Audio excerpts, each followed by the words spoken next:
Welcome to the Tech Egg. Don't get scrambled. Enjoy the video. You start by verifying your permissions and the dispatch roster.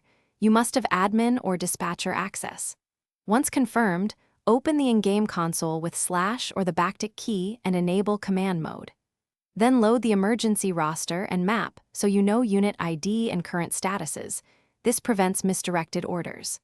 Make sure your network is stable and keep a short checklist visible so you can issue the first commands without pausing. You now run the core flow, type the command, target the unit ID, then add any parameters, for example, dispatch 12 ambulance priority equals high. Once done, queue follow-up commands so movement precedes treatment and clearing. Make sure to watch the console feedback. Success messages confirm execution, while error codes tell you which argument failed.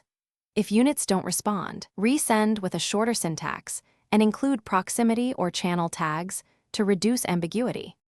Finish by verifying each unit's status and logging timestamps so you can audit actions. After confirming successful responses, clear queued temporary commands to avoid accidental repeats.